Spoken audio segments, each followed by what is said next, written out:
Audio Jungle.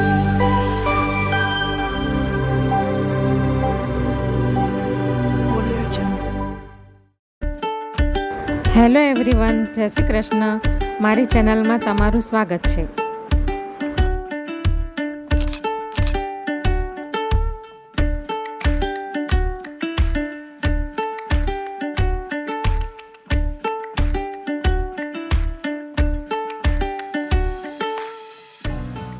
જે હું દાલ બાટી ચૂરમાની recipe બનાવવા જઈ રહી છું.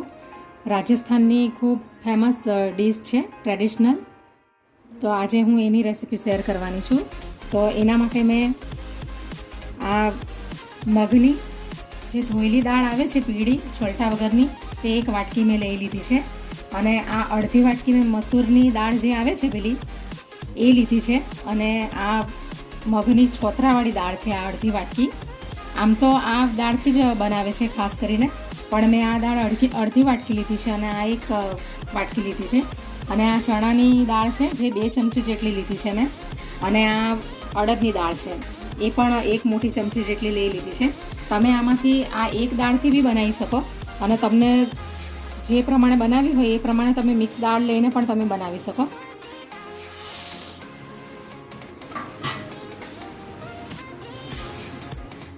હવે હું આ દાળને 2-3 પાણીથી ધોઈ લઈશ. તો હવે આ દાળ મેં 2-3 પાણીથી ધોઈ લીધી છે. હવે એને હું કુકરમાં એડ કરી દઉં છું.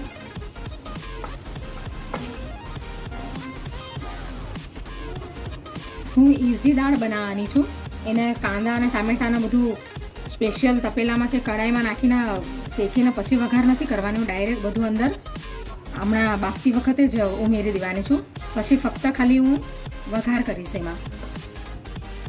આ એક મોટું ટામેટું લીધું છે મેં, મોટી સાઇઝનું. અને એક આ મીડિયમ સાઇઝનો કાંદો લીધો છે, જેને મેં ઝીણા ઝીણા કાપી લીધા છે. આ ખડા મસાલા છે, એને પણ હું હમણાં જ નાખી દઈશ. આ આદુ અને મરચાંની પેસ્ટ છે, જેને મેં ઘરે મિક્સીમાં ક્રશ કરી લીધેલી છે, તે 1 ચમચી જેટલું હું નાખી દઈશ અંદર. અને આ જિંજર ગાર્લિક પેસ્ટ છે, તે અડધી ચમચી જેટલી હું નાખી દઈશ. 1 ચમચી અંદર સ્વાદ અનુસાર મીઠું નાખી દઈશ. પછી હું નહીં નાખીશ, હમણાં હું નાખી દઉં છું બરાબર. અને આ અડધી-પોણી ચમચી જેટલી હળદર,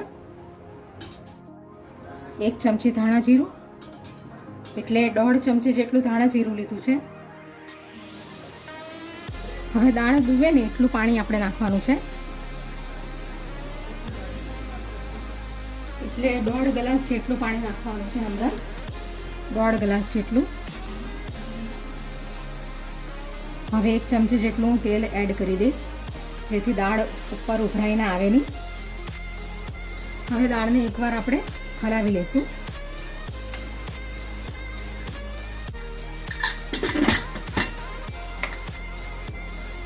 આપણે મીડિયમ ફ્લેમ પર જ ચડવા દઈશું, ફાસ્ટ નહીં રાખશું. અને ધીમી તાપે જો દાળ ચડશે તો એકદમ સરસ દાળ ચડી જશે, એટલે એને હું મીડિયમ ફ્લેમ પર જ રવા દઈશ.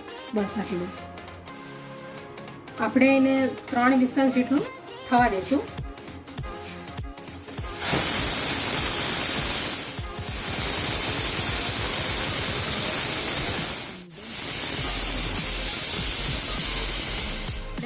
બાટીનો લોટ તૈયાર કરી લઈએ. તો આ મેં 150 ગ્રામ જેટલો આ ઘઉંનો કરકરો લોટ લીધો છે, ઘઉંનો જાડો લોટ. અને આ 1 બાઉલ જેટલો, નાની વાટકી જેટલો એક ચણાનો લોટ લીધો છે, એટલે 50 ગ્રામ જેટલો લીધો છે. તો તમે આમાં ઝીણો લોટ ઘઉંનો પણ એડ કરી શકો, એનાથી બી બનાવી શકો. અગર તમારે ઝીણા લોટથી બનાવી હોય તો એની અંદર તમારે 1 વાટકી જેટલો રવો ઉમેરી દેવાનો. હવે આ 3 ચમચી જેટલું અંદર ઘી નાખી દઈશ. સ્વાદ પ્રમાણે મીઠું નાખી દઈશ. આ અડધી ચમચી જેટલો અજમો છે, એને પણ આપણે નાખી દઈશું. તમારે આ બાટીની અંદર હળદર નાખવી હોય કલર માટે તો તમે હળદર પણ નાખી શકો. હવે આપણે એને મિક્સ કરી લઈશું.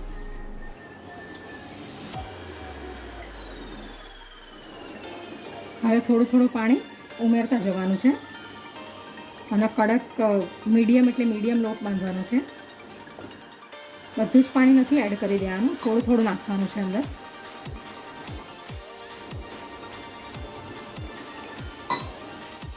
તો આ રીતનો બાટીનો ડો તૈયાર કરી લેવાનો છે.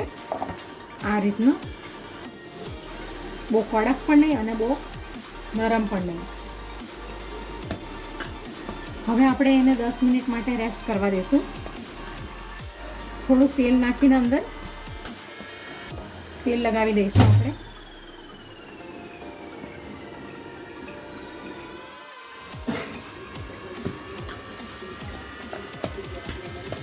બસ આપણે હવે એને રેસ્ટ કરવા દઈશું. હવે આપણે ચેક કરી લઈએ કે આપણી દાળ બફાઈ છે કે નથી બરાબર.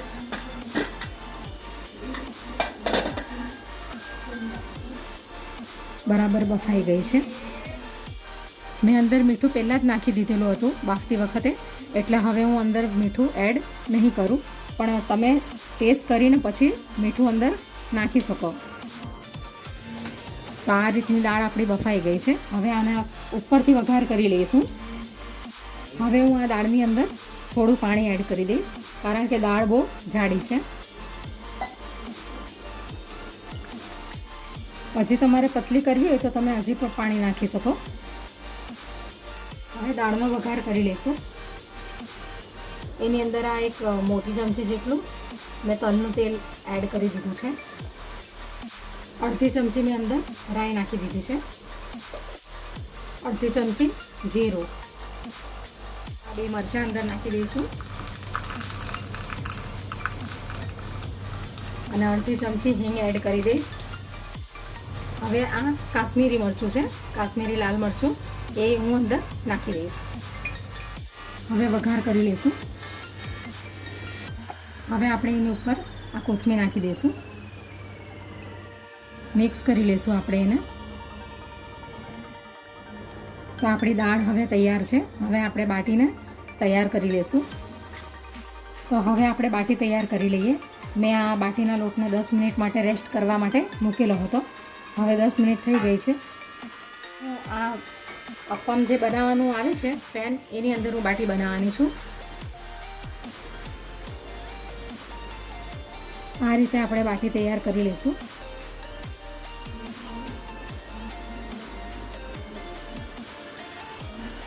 તમારે આ બાટીનો લોટ તમે તૈયાર કરતા હો ત્યારે તમારે અંદર ખાવાનો સોડા નાખવો હોય તો તમે નાખી શકો. મેં નથી નાખ્યો કારણ કે હું ભૂલી ગઈ હતી. તો હવે આ બાટી તૈયાર થઈ ગઈ છે. તો તમારે આ રીતનું ડિઝાઇન કરવી હોય તો તમે કરી શકો. આવી રીતે બધી બાટીને તૈયાર કરી લેશું.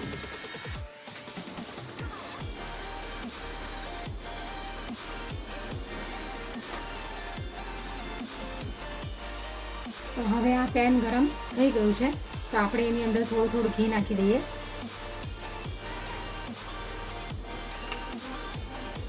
તમે તેલ પણ નાખી શકો.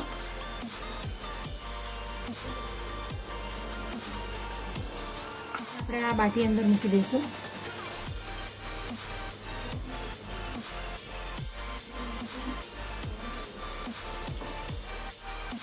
હવે આપણે એને ઢાંકી દઈશું અને ધીમા તાપે એને શેકાવા દઈશું. પછી 10 મિનિટ થશે પછી એને હું પલટાવી દઈશ.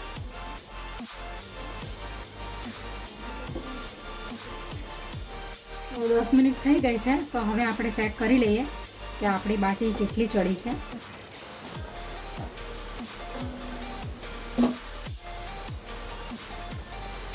એક સાઈડથી સરસ ચડી ગઈ છે. તો આપણે બધી બાટીને પલટાવી દઈશું. જે વચ્ચેનો ભાગ છે એ તરત ચડી જશે, એટલે જરા ધ્યાન રાખવું પડશે કે એ બળી ન જાય. એ સાઈડની છે એટલે બરાબર ચડી નથી લાગતી. સેન્ટરમાં લાવશું એને આ રીતે સંભાળીને. તો આ રીતની આપણી બધી બાટી આપણે શેકી લેવાની. હવે બીજી 10 મિનિટ સુધી એને શેકાવા દઈશું. પછી આપણે આપણી બાટી તૈયાર. એને 10 મિનિટ માટે આપણે શેકાવા દઈશું. હવે આપણે બીજી સાઈડે બી ચેક કરી લઈએ. તો બીજી સાઈડે બી થઈ ગયું છે. તો હવે એના કોર્નરમાં જરાક કાચી લાગે છે તો હું એને કોર્નરમાં પણ થોડીક શેકાવા દઈશ. Man, you gotta have that time when you just like disconnect from તો હવે આપણી બાટી તૈયાર થઈ ગઈ છે. તો હવે આપણે એને ડીશમાં સર્વ કરી લઈએ દાળની સાથે. હવે આપણે સર્વ કરી લઈએ ડીશમાં.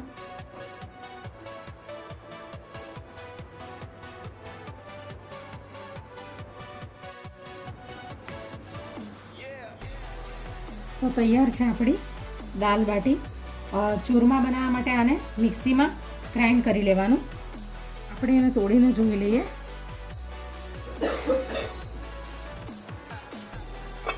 તો આ રીતનું આપણે ચૂરમું બનાવી લેવાનું. આ ચૂરમાની અંદર તમે સુગર પાવડર અથવા ગોળ નાખીને ખાઈ શકો ચૂરમું બનાવીને. તો તૈયાર છે આપણું રાજસ્થાનનું ફેમસ ડીશ દાલ બાટી ચૂરમા.